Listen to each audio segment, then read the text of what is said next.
And so we had some breaking news. We have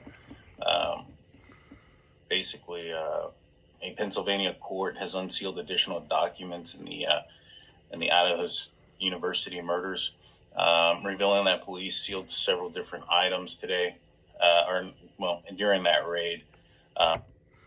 What's up, guys? TrueCrimeKing. How you doing today? I got the same glasses as our friend here has. I didn't feel like putting on a beanie today because it's just way too hot with the beanie on inside. Let alone I can barely see. But so Kohberger documents released, and more documents released. So we're gonna take a look at some of these documents. And the title of this video was "The Murder Weapon Found?" We're gonna find out, right? I guess that's what the title is. So here we go. On Brian Kohberger's home or his parents' home in the Poconos. So there's a lot of information that's here that's just kind of repetitive from the original search warrant that was released earlier. A lot of the same wordage as to what they're looking for and why they're looking for it. This is all basically the same. Once you get to the part where the receipt of inventory, again, this says see attached FBI FD 597, which is this report right here. So I haven't really gone into this. Okay, so 119 Lambston Drive, Albrightsville, PA. Receipt for property, a book with underlining on page 118, AT&T bill for Brian Kohberger, Glock 22, Gen 5, 40 caliber. What is that? I can't read that. Something. Smith & Wesson pocket knife. Ooh, Smith & Wesson pocket knife. But that doesn't sound like the K-bar knife, right? Folder, something, vehicle paperwork. Laptop, Acer laptop. Leafy substance and green container. What the hell do you guys think that is? I can't read whatever the number 9 is. White paper with something. This shit's hard to read. This in depth. I looked at it briefly, just kind of scanned through it really. This is really my first time looking at this. So let's look into it. Let's break it down. So this is his address, which is not. I just read it. It was redacted in yesterday. That this is from the house, because I know part of it is the house and part of it is the vehicle. I'm just going to scroll through it. No, it's all put together in the same. So this is the house and the vehicle. They recovered quite. Let's see here. Hold on. Power cable, cell phone, 3 Glock 40 caliber magazines, empty. Bunks. Can't read. I can't make out that word. Black face masks. I'm guessing that they mean the type for like COVID. Prescription. Black gloves. 1 black belt. 1 black mask. Okay. Now the black mask might be getting somewhere, right? Okay. Quite a bit. So the first thing. I don't see anything. I mean, they found a Smith & Wesson pocket knife, but the knife that was used wasn't a pocket knife. It had to be a fixed blade knife that it's not meant to go in your pocket, right?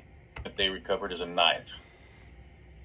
Doesn't say what style knife, doesn't say anything. But if there... Well, it does. It says it's a Smith & Wesson pocket knife. Daniel, pocket. That means it's probably one of those folders, right? If it was a fixed blade knife, they would write probably fixed blade knife instead of pocket knife.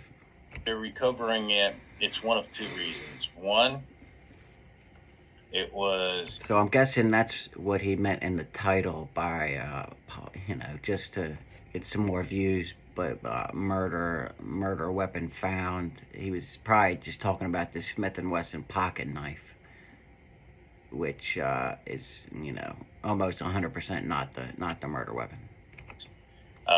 Either in the vehicle, and they're having to recuperate and document everything that was taken out of that vehicle, or it has importance to the case, right? They're not going to go in there, and if they found like a pocket knife in his drawer, they're not going to collect that. There's no need to collect that pocket knife. They would only collect the knife that they felt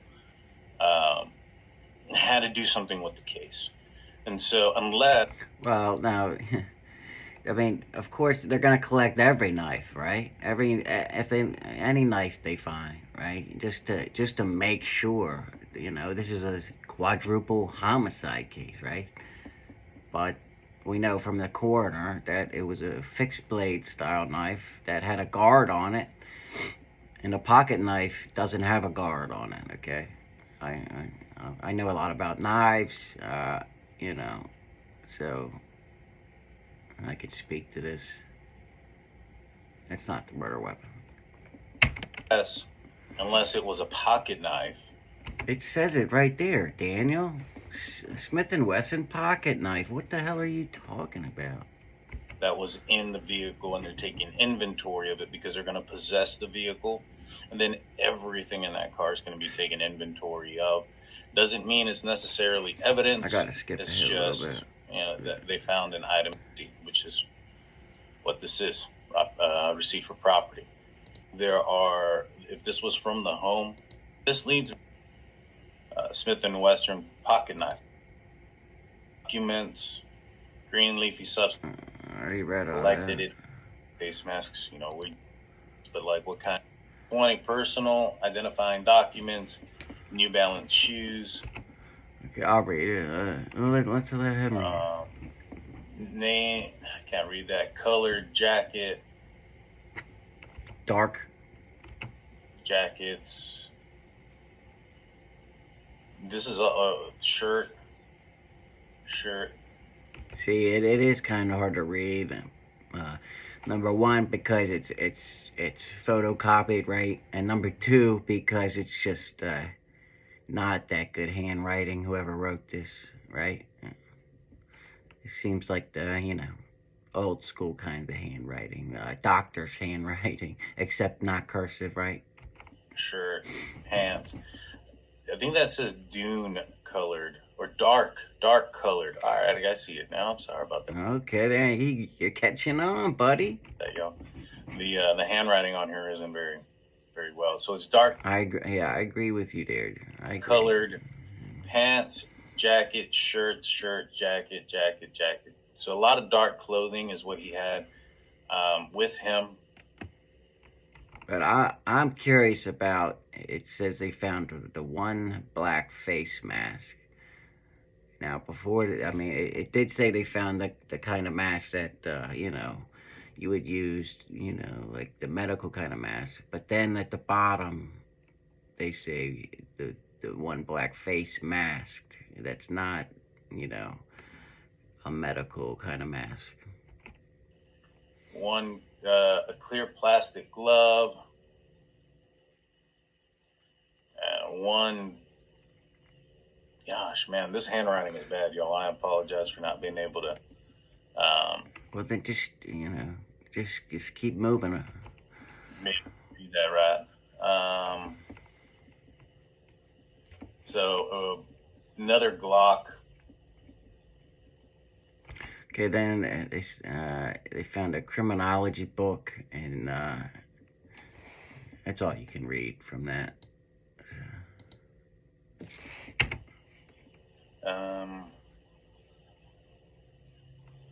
So he is from a place that has a lot of snow and very cold temps, so it's possible to have a black mask there, especially being COVID and masking up. Yeah, that's true too. You know, this is Idaho, Washington area, and even where he's from is in Pennsylvania. During this time of year of December, around the 1st, for him to have a black ski mask or one of those type of masks wouldn't be probably uncommon for the.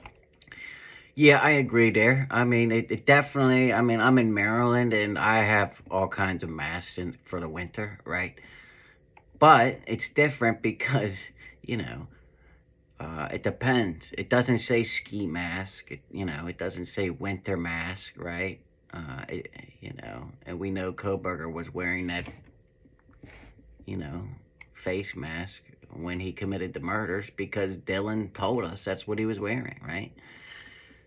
So that could be the mask, right?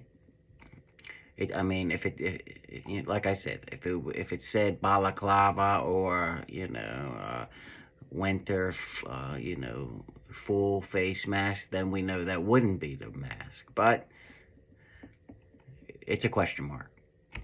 The area either, so that does make a lot of perfect sense.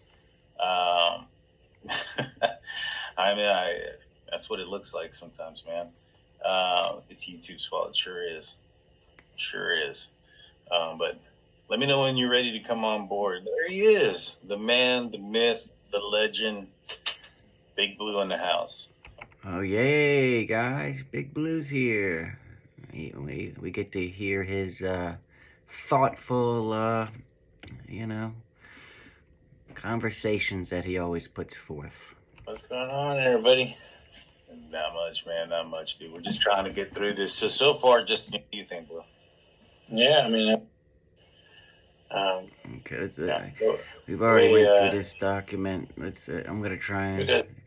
With this video's 53 minutes long, so here we go. Different. Phone not working. Let me read it to you. Okay.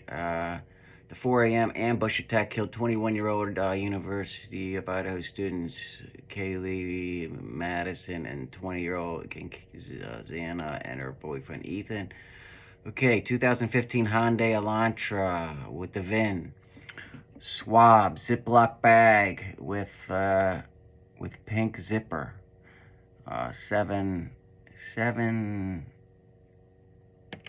something plastic baggie with green zipper. If you guys can read some of this that I can't, put down in the comments. I appreciate you.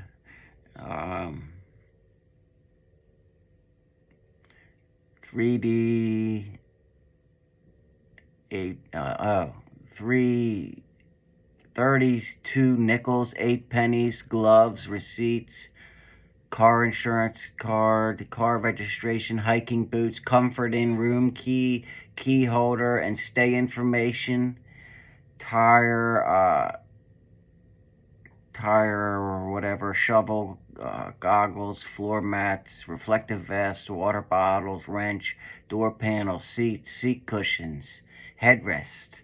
Damn, they took everything. They even took the headrest.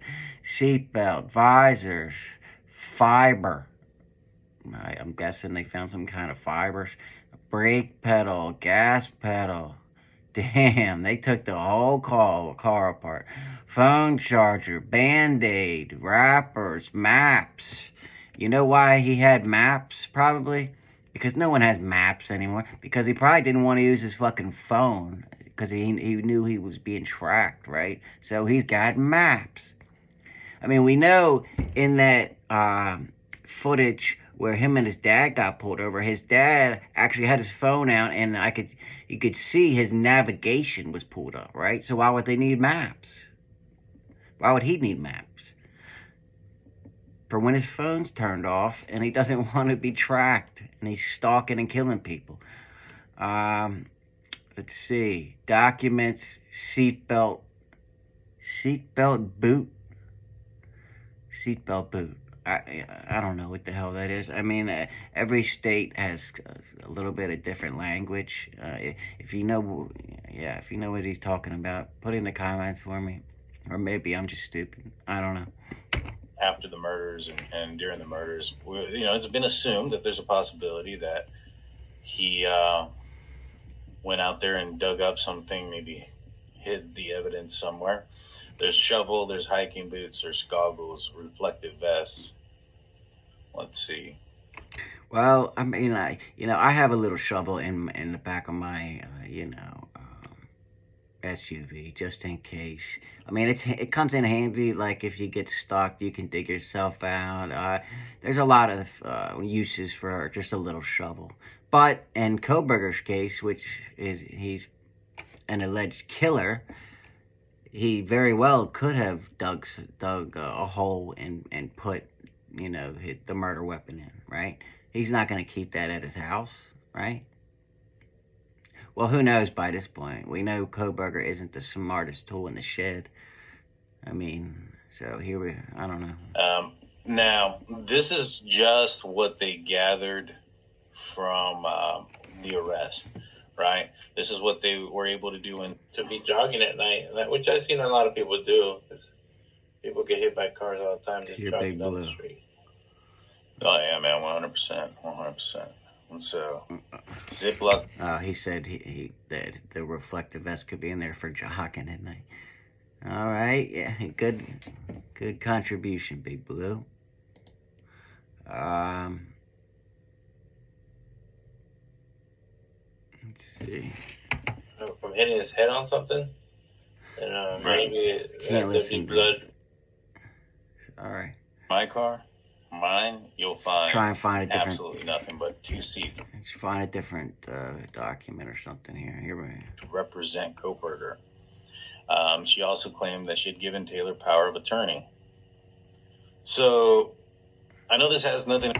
Oh yeah. Okay. So, some other breaking news. So, Brian Kohberger's lawyer is accusing the prosecutor of leaking information out to the public, allegedly. But that is what Kohberger's lawyer is saying. So maybe that's how Banfield's getting all these, this inside information. The prosecutor might be leaking it out to her. Because I have seen that from multiple reliable sources that his lawyer has been, or the prosecutor has been leaking information. Didn't say to who, but it just said that he was. Going to do with the incident or the crime itself. One of these people was lying.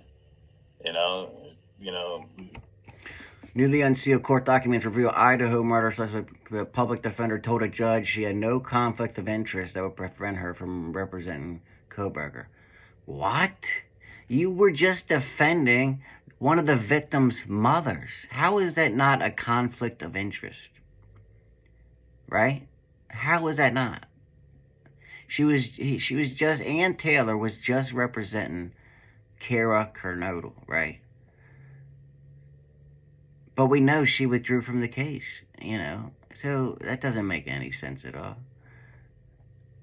And here, it says it right here, public defender Ann Taylor told the judge, Megan Marshall, during a secret court hearing in late January that she has never met murder victim Xana Kernodle's mother and has never provided her legal advice. What? Yeah. Carol Kernodle, Xana's mother, previously said Taylor represented her in a felony drug case out of Kootenai County. She told News Nation's Ashley Banfield that she felt heartbroken and betrayed after Taylor withdrew from her case to support Kohberger. You know why Ann Taylor did that in the first place? It's all about the money, baby. It's sad that these days, but that's all anybody cares about anymore. Nobody cares about just family or like what happened to PG. It just seems like, I don't know. I'll leave my comments to myself about on that, but people are just greedy, man. Miss Kernodle, mother, she's going through a lot. And, was claiming that she felt betrayed and that she had given her power of attorney. And then you have Ann Taylor saying that she's never met her. And if you're wondering why I'm skipping through, it's because, number one, they just sit on,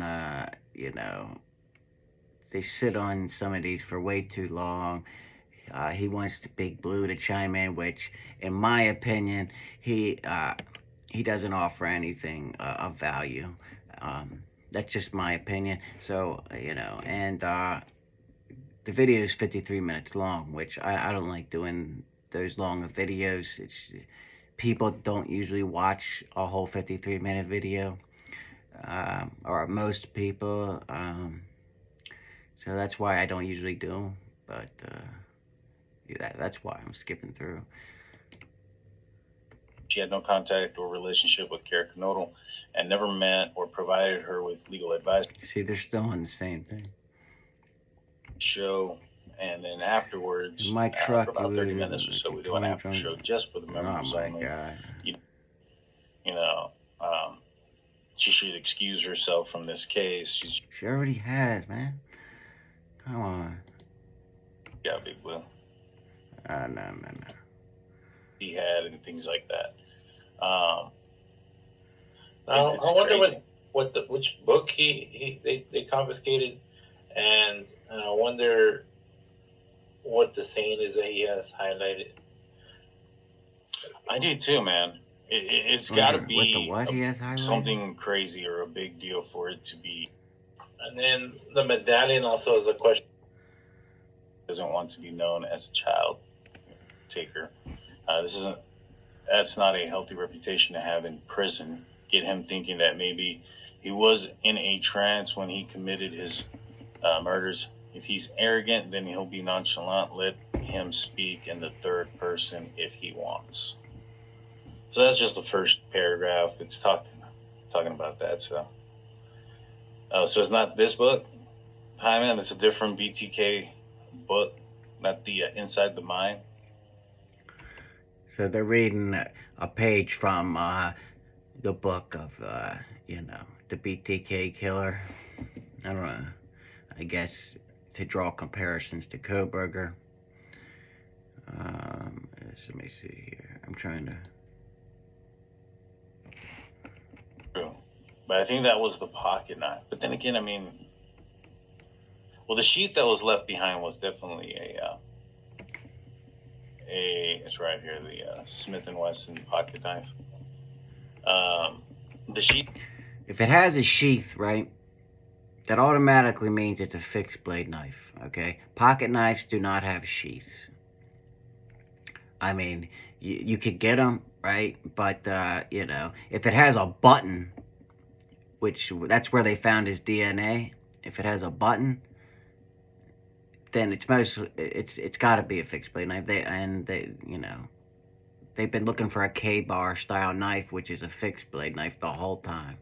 So there's no reason to think that a pocket knife would be anywhere remotely close to the murder weapon. It's just a knife that they found that they just want to make sure and roll it out. And that's probably all that is. Heath was definitely, it had the K-bar insignia on it. So. Yeah. So they're looking for a K-bar knife. That's what they've been saying the whole time. So yeah, they did find multiple knives. They picked up this knife and then a Smith & Wesson. But yeah, number one, right? It does just say knife. Okay, it doesn't give any description. Maybe they did that on purpose, right? Just right, because who knows? Maybe that is a K-bar fucking knife, right? Who knows? They didn't, look at the description for the other knife. Smith & Wesson pocket knife, right? And on number 5. And then on number 1, it just says knife. That's why didn't they put the brand, right? And why didn't they put if it's a pocket knife or not? Like they did 4 bullet points down, right? That's a little fishy to me. Let me know in the comments why you think they did that. And do you think that's the murder weapon? Do you think they found it? Or do you think he got rid of it? Let me know in the comments. But yeah, that's the end of this video, guys. If you liked it, hit the like button for me. We're almost to 1,000. I mean, we got 40 some subscribers to go, and we're at 1,000, guys.